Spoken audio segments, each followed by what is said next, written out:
Assalamualaikum, ketemu lagi dengan JJ Channel. Hari ini saya akan membacakan sedikit materi WhatsApp tentang komunikasi adalah kunci. Mengapa perkawinan sepasang orang baik bisa tidak bahagia? Ibu saya adalah seorang yang sangat baik. Sejak kecil, saya melihat ibu begitu gigih menjaga keutuhan keluarga. Ia selalu bangun dini hari, memasak bubur untuk ayah karena labung ayah kurang baik. Setelah itu masih harus memasak nasi untuk anak-anak yang sedang dalam masa pertumbuhan. Setiap sore ibu selalu menyikat panci supaya tidak ada noda sedikit pun. Menjelang malam dengan giat ibu membersihkan rumah agar tidak berdebu. Ibu adalah seorang wanita yang sangat rajin dan teliti. Namun menurut ayah ibu bukan pasangan yang ideal. Tidak hanya sekali ayah menyatakan kesepian dalam perkawinan, tapi saya tidak memahaminya. Ayah saya adalah seorang laki-laki yang bertanggung jawab. Ia gemar bekerja keras, namun tidak merokok dan tidak pernah minum minuman keras. Serius dalam pekerjaan. Setiap hari berangkat kerja tepat waktu dan saat libur ayah selalu punya waktu untuk mengantar kami ke sekolah. Ia seorang ayah yang bijaksana. Ia memberi motivasi pada kami, anak-anaknya agar berprestasi dalam pelajaran. Ayah adalah seorang laki-laki yang baik di mata anak-anak. Ia besar seperti langit, menjaga, melindungi, dan mendidik kami. Namun di mata ibu, ia bukan pasangan yang didambakan. Kerap kali saya melihat ibu menangis terisak secara diam-diam. Saya melihat dan mendengar ketidakberdayaan dalam perkawinan ayah dan ibu, sekaligus merasakan betapa baiknya mereka. Mereka layak mendapatkan kebahagiaan dalam rumah tangga. Saya bertanya pada diri sendiri, mengapa dua orang baik ini tidak bahagia? Setelah dewasa dan akhirnya saya memasuki perkawinan, perlahan-lahan saya mengetahui jawaban itu. Di masa awal perkawinan saya juga sama seperti ibu, berusaha menjaga keutuhan keluarga. Saya rajin bekerja dan mengatur rumah, juga sungguh-sungguh berusaha memelihara perkawinan kami. Anehnya saya tidak merasa bahagia dan suamiku sepertinya juga tidak bahagia. Saya merenung, mungkin rumah kurang bersih, masakan tidak enak, lalu dengan giat saya membersihkan rumah dan memasak dengan sepenuh hati. Namun rasanya kami berdua tetap tidak bahagia.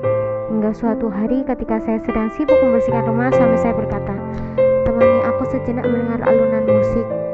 Dengan mimik tidak senang saya berkata, "Apa tidak melihat masih ada separuh lantai lagi yang belum dipel?"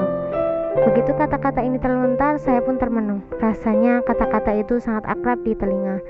Dalam perkawinan ayah dan ibu, saya sedang mempertunjukkan kembali perkawinan ayah dan ibu, sekaligus mengulang kembali ketidakbahagiaan dalam perkawinan mereka. Saya beruntung ada kesadaran muncul. Saya hentikan sejenak pekerjaan saya, lalu memandangi suami saya. Saya teringat akan ayah yang tidak mendapat apa yang dia butuhkan dalam perkawinannya. Waktu ibu habis untuk membersihkan rumah, padahal hal yang dibutuhkan ayah adalah menemaninya. Terus-menerus mengerjakan urusan rumah tangga adalah cara ibu dalam mempertahankan perkawinan. Ibu memberi ayah sebuah rumah yang bersih, namun ibu jarang menemui ayah. Ia berusaha mencintai ayah dengan caranya. Kesadaran membuat saya membuat keputusan yang berbeda.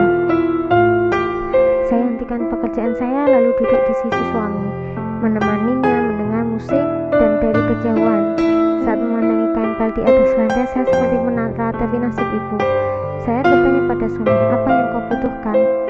"Aku membutuhkanmu untuk menemaniku. Rumah kotor sedikit tidak apa-apa," ujar suamiku. Saya kira dia perlu rumah yang bersih, ada yang masak, dan seterusnya. Ternyata yang paling kuharapkan adalah kau bisa lebih sering menemaniku. Ternyata sia-sia semua pekerjaan yang saya lakukan. Hasilnya benar-benar membuat saya terkejut. Kami meneruskan menikmati kebutuhan masing-masing dan baru saya sadari, ternyata dia juga telah banyak melakukan pekerjaannya sia-sia. Kami memiliki cara masing-masing. Mari pahami apa yang sebenarnya diinginkan pasangan kita, bukan apa yang kita kira diinginkan pasangan kita.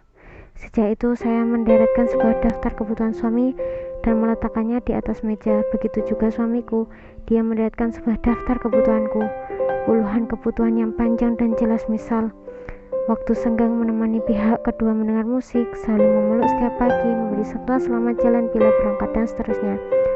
Beberapa hal cukup mudah dilaksanakan, tapi ada juga yang sulit, misalnya dengarkan aku, jangan memberi komentar, ini adalah kebutuhan suami. Kalau saya memberinya usul, dia bilang dirinya merasa tampak seperti orang bodoh. Menurutku ini benar-benar masalah gengsi laki-laki. Saya menurut suami tidak memberi usul kecuali dia bertanya.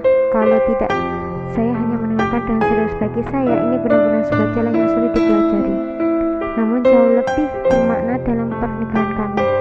Bertanya pada pasangan kita, apa yang kau inginkan ternyata dalam menghidupkan pernikahan. Kini saya tahu kenapa perkawinan ayah dan ibu tidak bisa bahagia.